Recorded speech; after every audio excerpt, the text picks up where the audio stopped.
Okay, so we were basically continuing. So let's start with the entire thing again. So, what are clinical trials? We started off with clinical trials first. So, before we get into clinical SAS, we need to understand where exactly clinical SAS is coming into picture.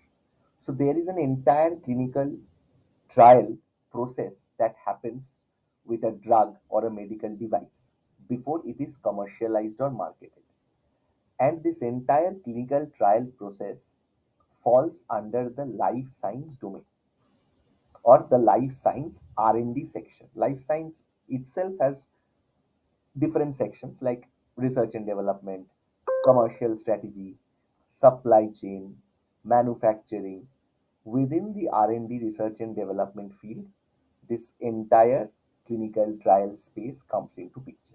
And within that clinical trial space, there is one particular part which deals with patient safety and efficacy reporting to the Food and Drug Administration. That part is called clinical SAS, which which we actually perform using the statistical analysis system tool or SAS. That is the reason why during this entire course we follow a chronology. First you do the base SAS, then you do the advanced SAS, then you go ahead with the clinical SAS. So when you are in clinical SAS, you get an understanding of the clinical trial concept, of the entire R&D concept, and as well as how you can generate report from the patient data or how you can generate report from clinical trial data using SAS.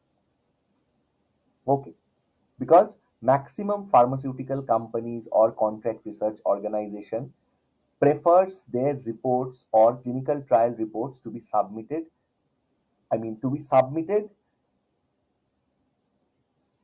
what will I say? I'm not getting the exact one. All of them wants their project report to be submitted via SAS. Like you will, the programmers will code in SAS, they will generate the reports and they will send it to the, just a minute, someone has joined.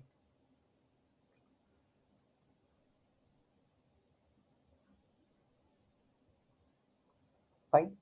So let's come back. So suppose there are a lot of medicines or lot of medicines in the market. Crocin is there. So we were taking an example of a fever suppressant medication. So crocin is there, Dolo is there, Nice is there, Calpol is there, paracetamol is there. All these things are there. So do you think that one day, one fine day, the company which has actually produced crocin, their R&D department has done some experiment, has done some trial in their lab, mixed two or three components or ingredients and created this crocin, and they have seen that this actually suppresses fever. And based on that, they have marketed it. No, they can't do that. So once a product is created in the lab, it is not given a name also. The commercial name of the product is crocin. The commercial name of the product is crocin. But when it is in its trial phase, it's being prepared, it's being tested, it's called investigational medicinal product, IMP, or it is called IND, investigational new drug. So, first, what happened? This crocin was tested on animals. That phase is basically called preclinical trials. So it was tested on guinea pigs, it was tested on rabbits, it was tested on rats, and there were some results which were accumulated.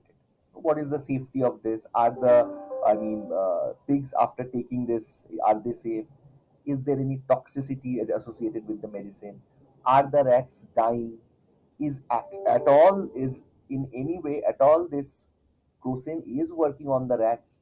All these information, uh, what is a minimum limit that we can give?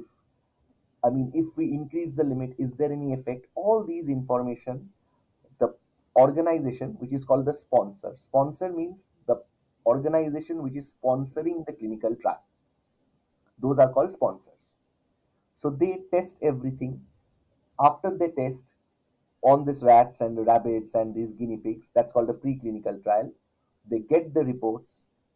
get the trial results and submit it to Food and Drug Administration, which is FDA. So different places have different organizations. Like India, we have Central Drug Repository, CDSCO we have, which approves the drug. Like in US, we have the US FDA. Like in Canada, we have something else. So every like in Europe, we have the European Medical Association, EMA.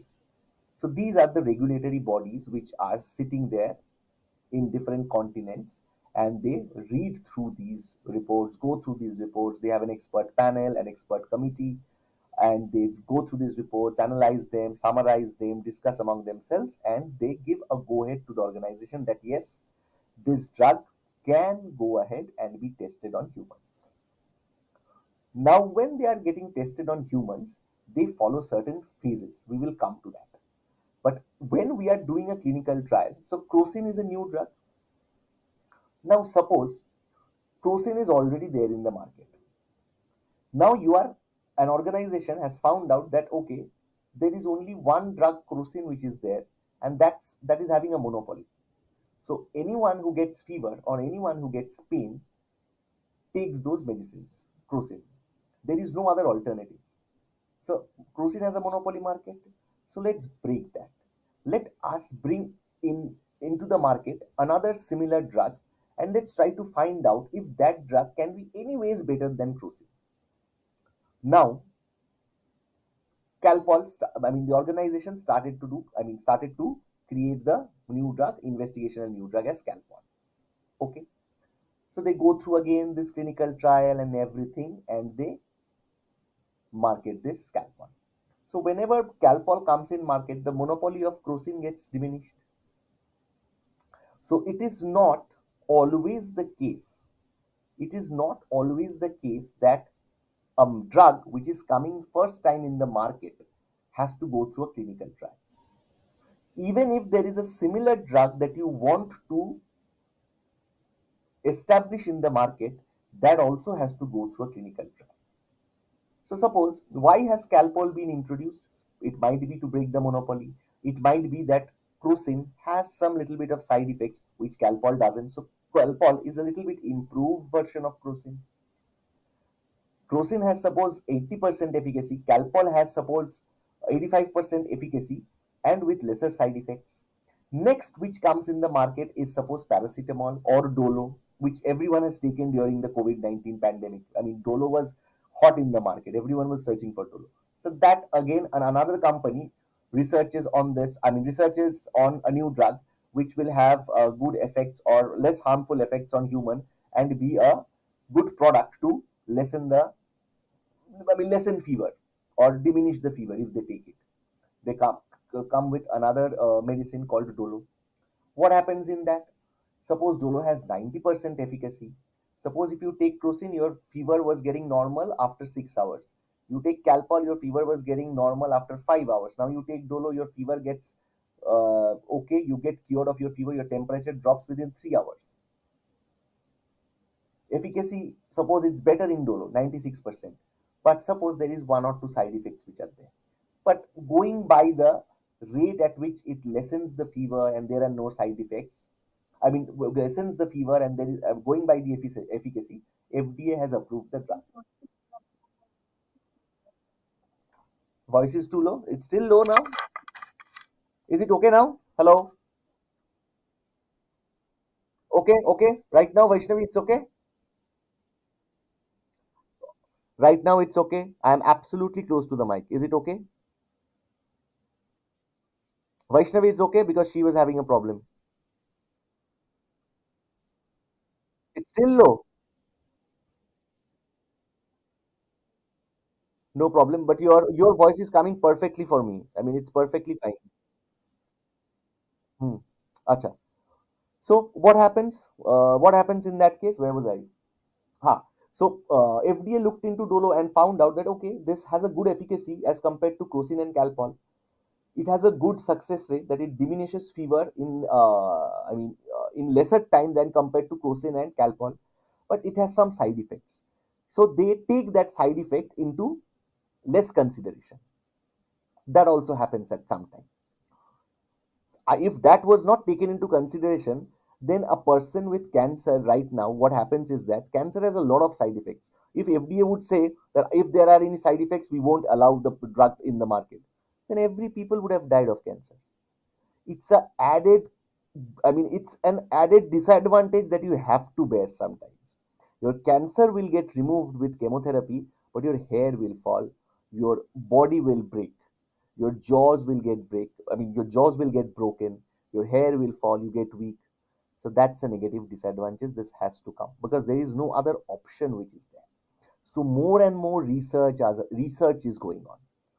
So if you go through the entire first slide, you will understand what I explained is exactly summarized in this slide. So let's read it out once and let's see if you guys understand or not. So let's start with the first line. Clinical trials are research studies performed in people that are aimed at evaluating a medical or a behavioral intervention like a new drug or a diet plan or a medical device. So pacemaker, suppose wristwatches, suppose any stent. All these are medical devices. Pacemaker. Instead of pacemaker, there is a thing that that monitors your kidney diseases. Anything like that. Any medical devices which are there, or any new diet plan, that is this keto diet. I'm sorry, I am giving a wrong example. Keto diet is something which did not go through a clinical trial, but any specific trial that is there, or a diet which is very much, I mean, which is which has an effect on human beings, and if they want to get that marketed or commercialize that particular diet, they have to take it through a clinical trial. So why do we require a clinical trial? Why do we test it? So that evaluating a medical or a behavioral intervention like a new drug or diet or medical device is safe and effective in people. These are the two most important points. A clinical trial is used to learn if a new treatment is more effective or less harmful or has less harmful side effects than the standard treatment. So, suppose a standard treatment is crocin, which we explained. You are bringing a new treatment, Calpol. When you are bringing a new treatment, you are comparing it with the standard crocin. What will be your selling point? Either it has to have a good efficacy, it has less side effects, or it diminishes figure at a faster rate. One of them has to be there if you are bringing it. Next, other clinical trials. There are other clinical trials as well. Test ways to find a disease early, sometimes before there are symptoms.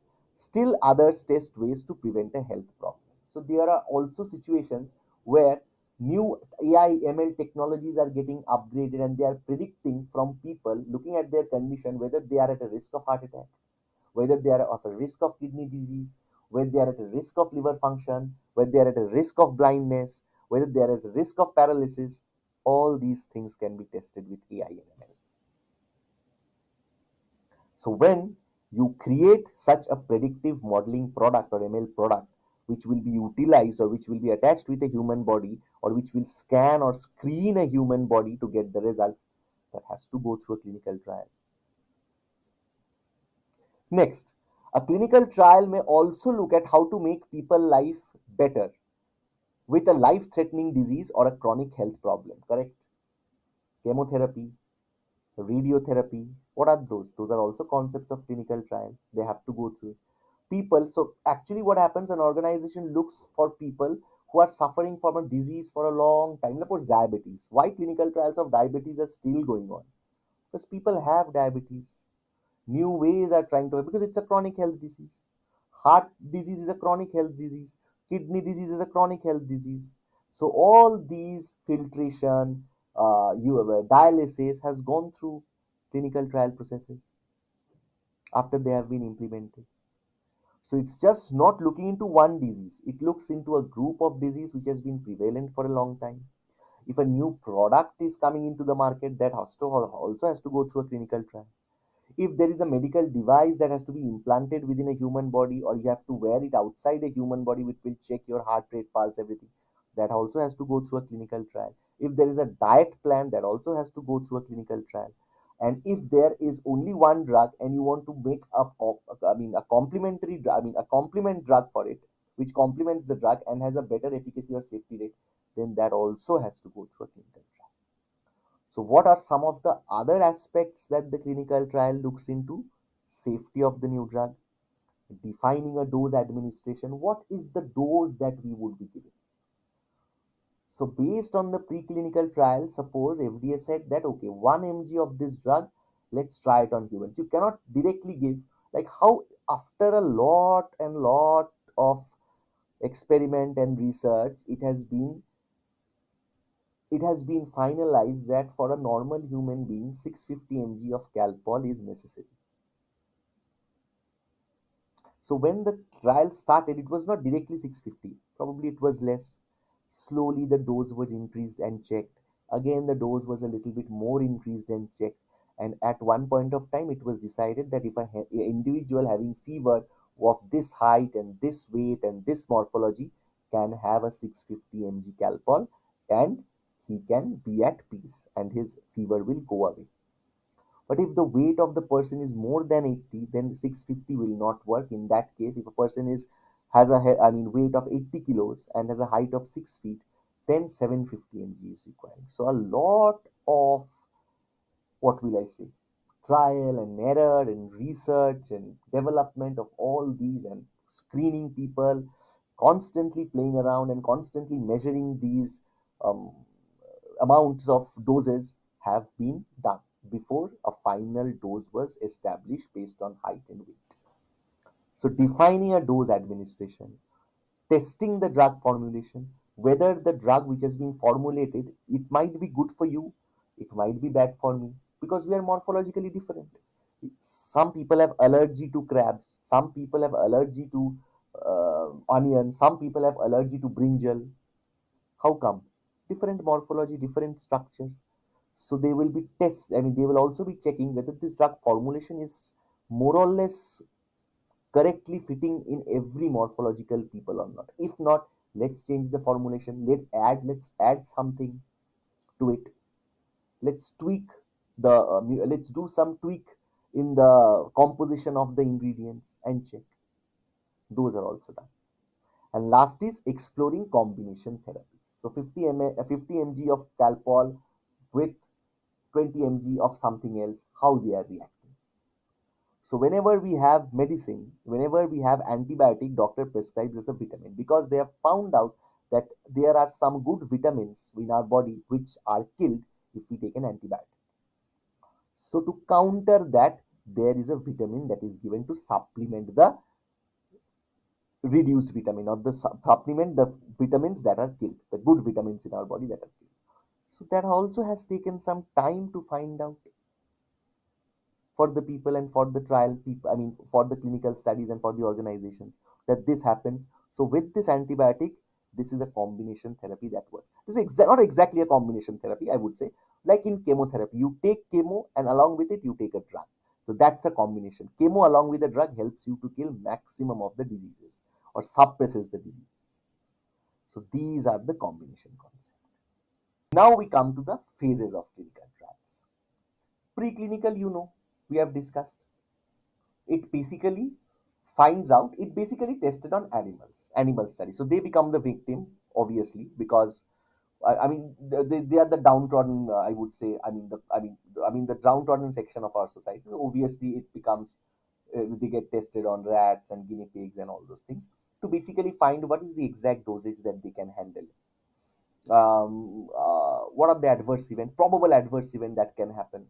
If there is an adverse event that is very grave that happened, so immediately FDA won't approve that. If a person or a human has that adverse event, he or she will immediately die. So I cannot let this uh, clinical trial happen. So then and there, the drug gets banned. Okay, and once this preclinical study is approved by FDA, what happens is that all the reports which we discussed some time back, all the reports and the analysis and the safety reports and the drug dosage and the drug trials, how it was done, what are the compositions, what was the minimum dose, everything is submitted to it.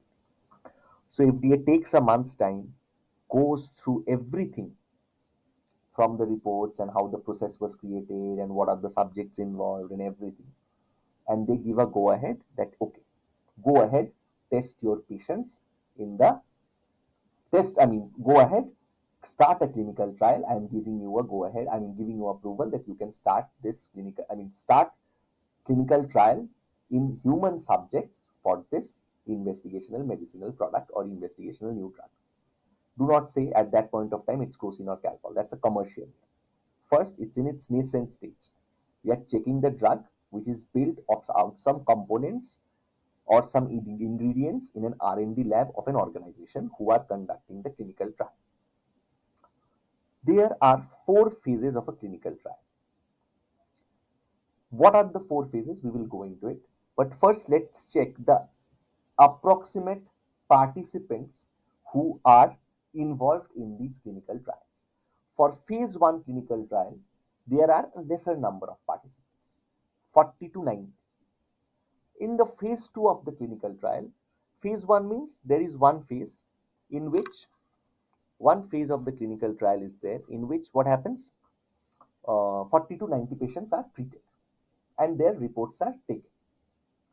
Once that is completed, the same drug is treated to a larger participants or a larger audience.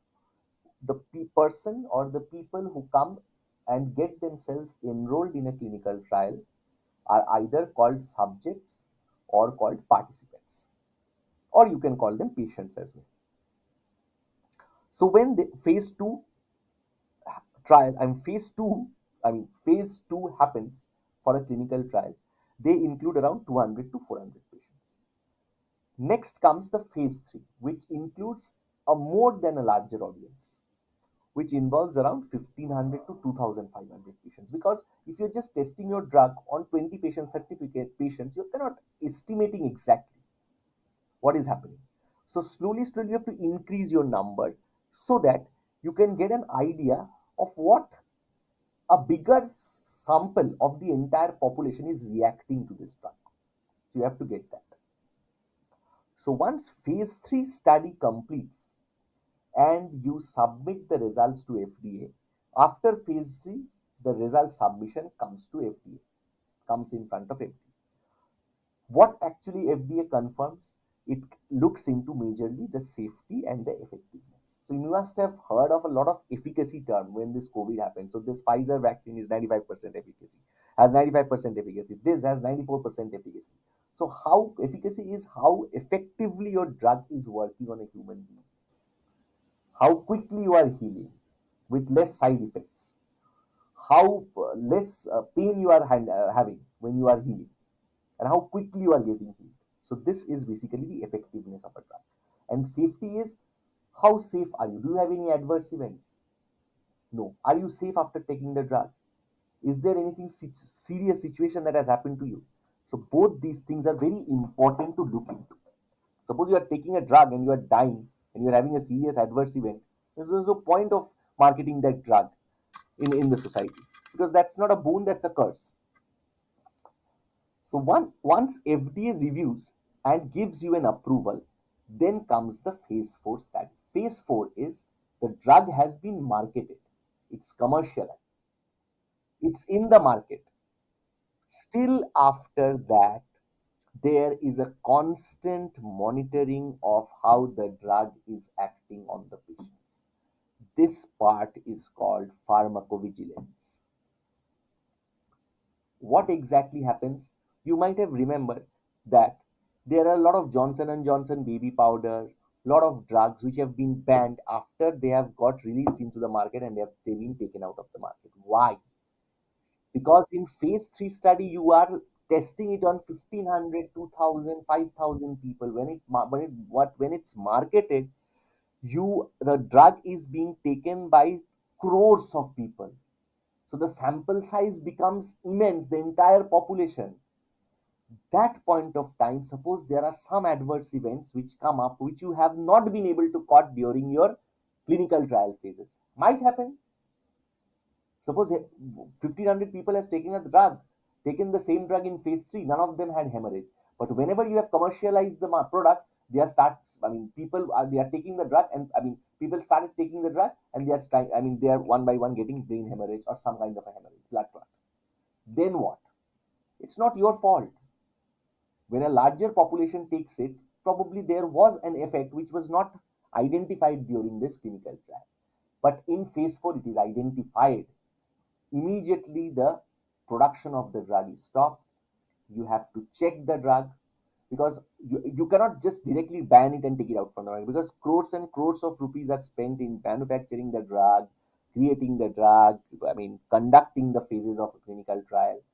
So first you have to analyze where exactly we did go wrong. Do we have to change the formulation? Do we have to tweak something? Do we have to change any ingredients? Do we have to um, lesser the quantity of any ingredient, like that? Or do we have to, along with this drug, do we have to give some supplements? And then again, if you do, then again you have to go through a clinical trial. Then you do it, then you market the new product again. If that works, well and good. But when you are going through the new clinical trial, that the original medicine that was commercialized will be banned and stopped. No one can do it. No one can buy it from the market. And if a organization decides that, boss, I don't want to go through another clinical trial, I don't want to make modification, ban the product gets banned and gets taken out from the market. Clear?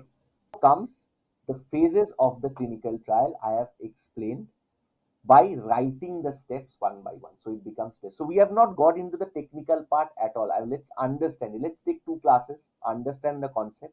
From the third class, we will go into the clinical trial, clinical SAS part. We will do the theory and the practical.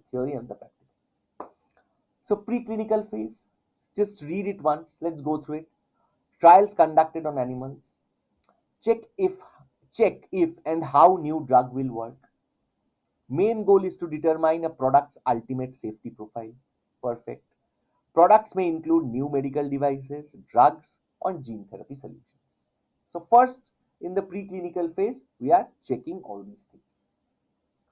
Next come phase 1, an experimental treatment on a small group of often healthy people. So mainly healthy people are taken for a phase 1. Now, what is the concept of the healthy people? Healthy people are, suppose you are doing a study for cancer. If you are doing a study for cancer, if you are giving a drug that heals cancer, can you just take healthy patients and check that? That's pointless, right? If you are not taking cancer patients, how will you check? So what will you do? You will check how the healthy people are reacting, and if you give the drug to the cancer patients, how they are reacting compared to the healthy people, how better they are, how close they are to the healthy. That's called a controlled study. We will come to that. So phase 1 is basically healthy people are given. So they are given the drug, or they are given the medicine, or they are given the implanted with the medical device, or they are given the any particular diet.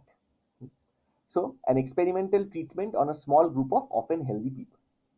Next is, in phase 1, we judge the medicine's safety and side effects. How does it affect or move through the body? So one of the major concerns, or one of the major things that we check during a phase 1 trial, is the safety of the product. Find the correct drug dose. What will be the correct dosage? If we find that in the phase 1, if we see that if the dosage is not correct and there is a problem with the dosage itself, then we again have to go back, modify the dosage, get it approved by FDA, and again start with clinical. So clinical, why is phase 1 important? Because you are not spending crores of rupees there. Taking a small group, testing on them. Is it correct? If correct, let's move into a next bigger phase, phase 2. If that is correct, let's move into another bigger phase, phase 3. Slowly and steadily. How do we implement a solution or a product in our environment? First, we do it in the development. We do all the training and testing and trial and error in development. After that, we implement that in validation. What do we do it in validation? Because in validation, we implement it, check everything is working, all the modules are working fine or not. If the application is working fine or not. If we are getting the desired output or not, we get it and check it in that. If we are getting the desired output or not, we get it and check it in validation. When everything is clear and done, then we deploy it in the production environment. That's the final. We don't directly go for production, but yes, Having said that, you can ask me that, but there have been, like, you can ask me that, sir, there has been cases where people or organization have directly done phase 3 and they have commercialized the drug. Yes, they have done it because of that huge rush during the COVID pandemic, that everyone was extremely interested to get their product in the market to mint money from people. So they directly had invested tons of money, directly gone into phase 3, got the results, submitted into FDA, and have released the market. So there have been side effects as well. So that's the flip side. We have had side effects of COVID-19 vaccines. Some have worked, some have not. Because of that, I mean, haphazard situation. Because of that, what will I say? Because no one is resting or no one is taking time to analyze things. Everyone is just, I mean, in a rush to get their products commercialized and book the profits like that. So that's phase 1. Next comes phase 2, emphasis on the effectiveness of the drug. Now comes the effectiveness, how effective the drug is. Aims to obtain preliminary data on whether the drug works in people who have certain disease or conditions. Now, apart from the healthy people, some people who have some pre-existing diseases are also taken, so that they can be checked that if I give this drug, if a person has diabetes, is the diabetes getting affected? Is the person's immunity is getting lost? Or what was the word which came, I mean, in during that COVID-19 phase, that people have this, that's why they are getting COVID fast. Comorbidity. The word is comorbidity. If someone has comorbidity and if I give the drug to them, are they falling ill fast, or are there already pre-existing getting, I mean, is the pre-existing disease, the severity is increasing, what not? So that is also tested.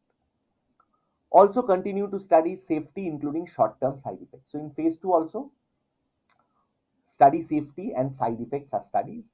And lastly, this phase can last for several years. This contains around, how many people it contains around? It has 300 to 400. Several years means it can last up to 1.5 and 2 years. But generally now, things are totally changing. The entire global clinical trial R&D, I mean, clinical trial scenario, life sciences R&D is changing, which I'm actually working on in my organization. The entire landscape is changing slowly. Next is phase 3, gathers more information about safety and efficacy. So more information is gathered for it, how safe and effectiveness, because it is actually um, tested on a larger audience. So gathers more information about the safety and efficacy, effectiveness, studying different populations and different dosages, using the drug in combination with other drugs. So now that particular drug is also tested in combination with other drugs as well. So whether they are not, so more, slowly you are expanding your jurisdiction of the drug trial, testing and doing a trial and all these things are checked. Number of subject usually ranges from a several hundred to about 3,000 people. FDA agrees that the trial results are positive. It will approve the experimental drug or device. That is exactly the one which we saw. After phase 3, what did we saw? FDA review. So we are discussing about phase 3. So this line came into picture. FDA agrees that the trial results are positive. So there should be an if in front of if. I mean, if FDA agrees that the trial results are positive, it will approve the experimental drug or the device. FDA approval takes place after this phase. So after phase 3, FDA approval takes place. So once FDA approval takes place, you go ahead, and market the drug and commercialize it. So it has reached the people. Now comes phase 4, which is called post-marketing surveillance. So post-marketing studies checks for further adverse events or side effects. So it's a continuous process of monitoring. So that doesn't end. Whenever a drug is released in the market new, so this monitoring is done once a month. After 1 year or 2 year, if they see that significant amount of adverse events or side effects are not reported, they then change this reporting to twice a year, then once in 2 years, like that. Use for drugs or devices takes place after the FDA approves their use. Are there any long-term benefits? So there's a question that is being asked. So what is the monitoring being done at? So are there any long-term benefits of this drug? So is it working fine for all the people? That is something which is being monitored or checked upon. Regular performance improvement is done. Are there any long-term risks associated with the drug? A device or a drug's effectiveness and safety are monitored in large, diverse populations. And lastly, sometimes the side effects of a drug may not become clear until more people have taken it over a longer period of time. That is what I told you. Suppose in phase 3, you are applying the drug or you're testing the drug on 3,000. When you market it, crores of people are taking it. And once they have started taking it, suppose they have taken it for 10 years, 15 years, and suddenly side effects have started arising. So that was the time, that was the, dormant period of the drug, after which there have been side effects. So at that time, research would be done. There would be a panel when it would be decided whether to take the drug up or to modify the drug or ban the drug, so on and so forth. Clear? Any questions from anyone?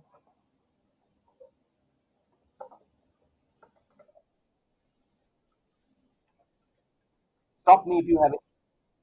Yeah, tell me. Anyone, any questions? Perfect. So this was a basically table format representation. I have this kind of a representation as well. I've taken it from a net. This is a good one. And good one in the sense means it is short, succinct, and it gives you a detail in fit. So preclinical laboratory studies, it basically happens in the lab, provides information on dosing and toxicity levels. Then phase 1 duration several months, evaluate safety, gather information about how the drug interacts with the human body. Next is phase 2. We talk about safety and dosing and efficacy. It's also several months.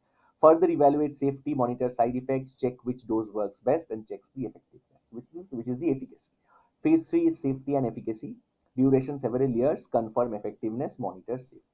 Then DGCI approval. DGCI is basically Drug Control Group of India, probably Drug Control General of India or something like that, the full form. They basically approve the drug. CDSCO also approves the drug. So there is an interaction or collaboration of organizations uh, while you are basically commercializing a drug. And phase 4 is post marketing safety and efficacy of the drug. So gather information on the drug's effect in various populations and any side effect associated with long term use. Two groups have been formed, group A and group B. Both the groups has diabetic people. Both group A and group B has diabetic patients. Group A will be given the anti-diabetic drug and group B will be given a placebo. Now, what is a placebo? Get it very clear. Anyone knows what's a placebo already? Who was that? Asif, good enough. Yes. What is API? API is, what is API? Tell me, what is the full form? Active pharmaceutical ingredient. Correct. That means placebo is a drug or a tablet, you can say, but the actual pharmaceutical ingredient which helps you to, which helps you to prolong your diabetes or which helps you to lessen your diabetes, that is missing. So one group is getting a drug which has the API, which has the API means which has that particular ingredient which will fight diabetes. The other group is giving a placebo. That means they are given a drug, but that active pharmaceutical ingredient which is expected to fight with the diabetes is missing. So it's kind of a dummy drug, or it's kind of a sugar pill, you can also say. It's a dummy drug. So if you look into Google, what exactly is a placebo? Let's check it out now. Good enough. Let's check what is a placebo. A placebo is any treatment that has no active properties, such as a sugar pill. There are many clinical trials where a person who has taken the placebo instead of the active treatment has reported improvement in the symptoms. This is something different. So, what exactly it's called? That there has been studies where people have taken the placebo the what is a placebo? There are some clinical trials where a person has taken a placebo which does not have an active ingredient, but still they have reported that they are doing well, or they have reported an improvement in his condition. That has actually happened. Now you can ask me, sir, how can it be possible that there is no active ingredient but still it has worked? It has worked as compared to the original drug. Suppose, now let me come to an example. Let me come, I mean, the example which I was given. So suppose there are two groups, A and B. A was given drug, B was given placebo. A drug is so pathetic or so worst performing that the people who has that have increased their diabetes. That also might happen. So that the drug's effectiveness is extremely bad. In that case, the people who are diabetic and has taken placebo, their condition has been is almost the same or might have improved a little bit. So in that case, placebo has worked better as compared to the drug, because the drug has shown no effects on diabetic patients. That can also happen. So if you see this, the placebo effect is when a person has a response to a fake treatment. That is called a placebo effect. A placebo effect is when a person has, so the person has responded to this treatment which does not have any ingredients, but still he has responded a little bit. He or she has responded a little bit. That is what actually happens. So let's come back. So what's happening? Group A is there, group B is there. One, so this is the concept of placebo that we discussed. Now let's come back to this types of blinding. What exactly its type of blinding, I'll let you know. So suppose, yeah, group A is there, group B is there. The nurse or the person is sitting. So all the group A people will get the drug, all the group B people will get the placebo. So this is done. But if the person who is giving the drug and the placebo knows that I am giving the drug to group A, the person also knows who is giving, basically a nurse or an investigator, and the people in group A and group B, they are also aware that they are getting the drug and group B is getting the placebo. If this is a scenario where every group and every individual knows whether they are getting a drug or a placebo, that is called an unblinded or open label study. All parties are aware of the treatment the participant receives. What is the problem with this concept? Now, I have diabetes. Asif has diabetes. Zalak has diabetes. We have gone for the trial. Suveta doesn't have diabetes. Vaishnavi doesn't have diabetes. Revati doesn't have diabetes. They have also gone to the trial.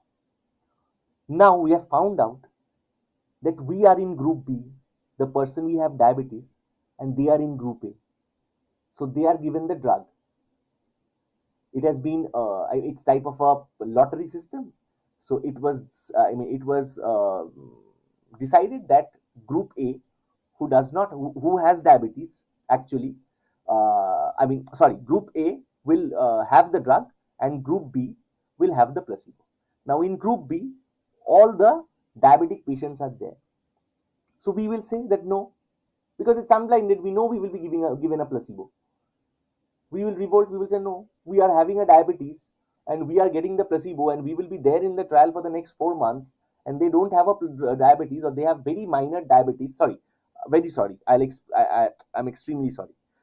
I mean, all six of us has diabetes, otherwise this won't work, because on a healthy patient a diabetes pill won't be working. Sorry, I mean, I revert my question. So all of us have diabetes. Me, Asif, Girish, and Suvetha, Vaishnavi, and Revati all have diabetes. So we have gone. Now we are divided into two groups, A and B.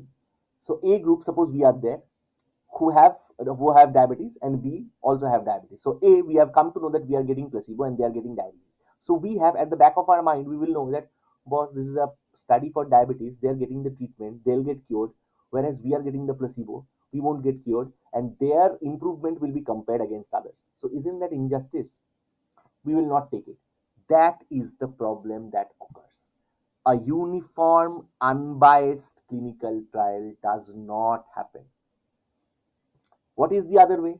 Suppose one of my relatives is sitting there as an investigator. He will come to me and say, don't be in this group, go to that group. That group is getting the drug. I know. What is it again? Biasness. So in that case, what is happening? Whenever there is biasness, the statistics and the efficacy and the safety calculation will be tampered. The clinical trial result will not be correct. If it is not correct, crores of rupees is at stake. And even if with incorrect data the drug gets passed in the market, imagine what effect will it have on the tons and crores of people who will be taking it. Clear? What is an unblinded or open label? All parties are aware of the treatment the participant receives. So everyone is aware of what they are taking. Participants are aware, investigators are aware, the sponsor who is organizing the trial, they are also aware. And the head principal investigator who is controlling all the sites, I mean, in a clinical trial and everything, I mean, who is head of the hospital where the clinical trial is happening, he also knows. Next comes single blinded or single mask studies. Only the participant is unaware of the treatment they receive. So here what happens, I was actually a part of it. The tablet will be given to you in a paper wrap, in a paper wrapped packet. And it will look exactly similar to the drug. Both the placebo and drug will be exactly similar. But you won't understand anything whether you are taking it. So unbiasedness is removed from this concept. But the person or the nurse who is giving you the drug, she or he knows. The person who is the principal investigator in charge of the hospital where you have come for the clinical trial to take the drug, he or she also knows. And the sponsor, who is actually the organization, from the organization part, who is conducting the clinical trial, they also. Next is double blinded or double masked. What is it? The participant and the clinicians or the data collectors are unaware of the treatment the participant receives. Just a minute. If it goes above 1 hour, it will stop. So I'll speech for 10 minutes and then I'll record again. So participant and the clinicians and data collectors are aware of the treatment the participant receives. So what is it? The participant is unaware. The clinician means the people who are giving you the drug, sitting in front of the counter, they are unaware. And also the people who are asking you questions and collecting your data for analysis, they are also unaware. And also the principal investigator who is overlooking the entire study for the site or for a couple of sites where the clinical trial is happening, he or she is also unaware. Sorry, he is aware. He or she is aware of it. He is aware of it and the sponsor is aware of it. So nurse, clinician unaware, participant unaware, data collector unaware. Now the third type is triple blind. Participant, clinicians, data collectors, and outcome adjudicators, data analysts are all unaware of the treatment the participant. So this is for a very, very important or critical drug. Might be for cancer.